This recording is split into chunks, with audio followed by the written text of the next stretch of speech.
Hi, I'm Stuart Thompson, editor of Digital TV Europe. I'm here with Gabriel Cosgrave, who's the General Manager EMEA at Xperi. Gabriel, just to start, can you give us a few words about Xperi and the key markets you focus on? Absolutely, Stuart, and thank you for the time. So, Xperi is one of that umbrella names, and it comes from the word experiences, right? So, but it's really a mothership of a house of brands. So the house of brands you might have seen on this is DTS is in the audio space. TiVo is very much in the content discovery user experience place, as well as things like search and recommendations, which we'll talk about, and voice. But we're also in an automotive business. We have an IMAX partnership in the theater and home business. So when you pull all of that together, it brings that entertainment experience that we all want to watch. Find, watch, enjoy, all those taglines that we're well used to now. So that's really the mothership of Xperi and how it's related to what we're doing here at the show. Great. Now, one of the recent acquisitions you made was Viewed. Can you tell me a little bit about that and what impact that has on your presence in the market? Absolutely, and I'll give you even some context about why Viewed makes sense, right? So Viewed had about 270 engineers, which we'll pick up, which is always good for technology companies, but really as we develop Smart TV OS, TiVo brings the user experience level, the search and rec, the voice, the content partnerships.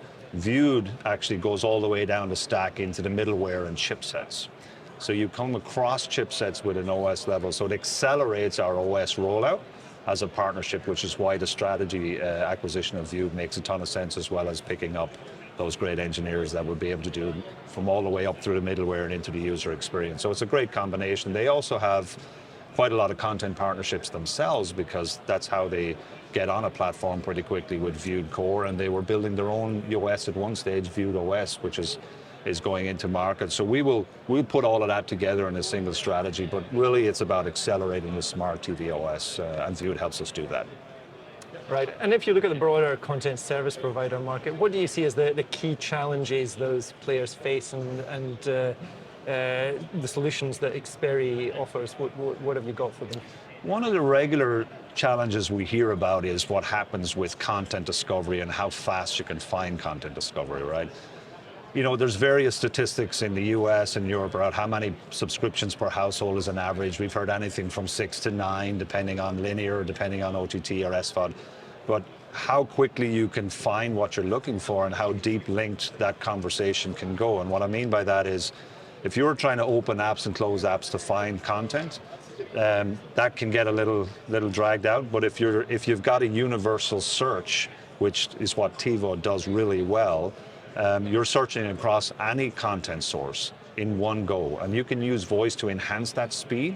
But actually, the search engines that they have goes across linear, OTT, SVODs, anything HDMI ports. So you've got this, I call it super search, which for the last few years, super aggregation of content was always the buzz. But super search, in my mind, is really what speeds that up for consumers, and makes in our case, the Smart TV OS now a much more user-friendly experience for consumers, as it's content-centric and super search-centric.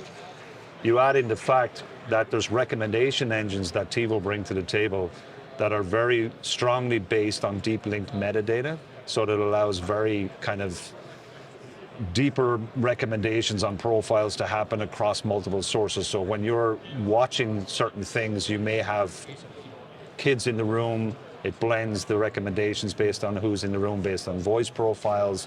There's a lot of technology going on in the recommendations engine, but we've been doing recommendation engines in Europe for some time with multiple customers.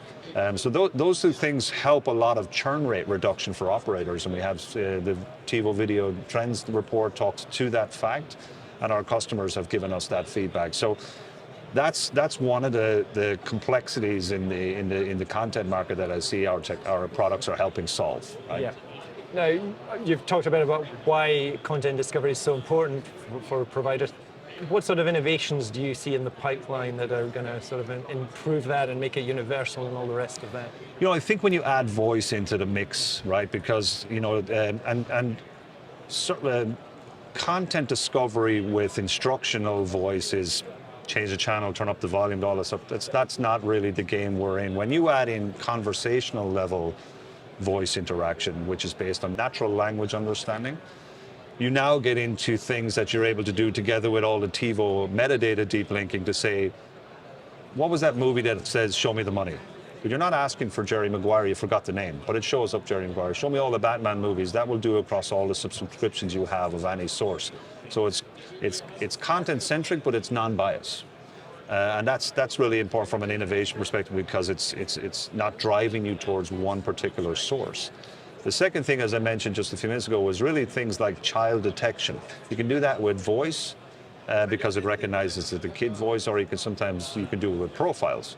But profiles, you're switching in and out of profiles. So we just prefer to do it with voice. And we've actually have solutions that are remote control voice, so near field, or we actually are doing far field straight from the TV or the box. So that's pretty cool, and we've got some nice demos here to show that we've brought in little cardboard cutouts of kids and things so that it recognizes from a visual perspective, because Xperi also have a big image processing company that we use in driver monitoring solutions in cars and things like that. So we're now blending that imaging in with the TiVo UX and Search and Recs, where you can have cameras on the TV or near the TV that actually tell you who's walking in the room. Now that's great from a child detection perspective, and it changes the content naturally to say, okay, there's a kid in the room, don't allow any searching on other things. But it also plays a part into the advertising space, where advertisers now can understand actually who's in the room and how long they're watching, and are they actually watching. So there's a lot going on there. I know we're only in a short conversation here, but Xperi is moving technology and particularly TV manufacturers closer to the world of advertising than ever before. And that is in an independent media platform way, which means we're not fully reliant on, you need to do this roadmap updates, you need to use all these apps, and you only are certified for these. So we tried to bring that independent media platform concept to the table, which is what we've just done with the Vestel being the first manufacturer that's rolling that out in Europe. Right, and as you look at this monetization piece, how do you see further enabling these companies to help make money from the content assets that they've got? One of the unique things we're doing from a business model perspective is actually we're sharing the ad revenue with the TV manufacturers, right? And that does a couple of things. Connected TV in video advertising is where the most money is made. You have display ads and other things as well. But TV manufacturers now avail of a reoccurring revenue stream for the life of the TV, which is about an average of 7 years from the data we see. So that's something they don't have before. So that's a new enough business model that we're bringing to the table, which is driving a lot of attention, together with being that independent media platform where we're not forcing TV partners down the path of regular big tech updates, let's say, and things like that. So we work together with these partners to just align on what makes sense when. And that's really gaining a lot of attention in the market space. So as I said, we've just announced one at IFA last week with Vestel, but there will be more coming very soon. Great. So Gabriel, thanks very much. You're welcome.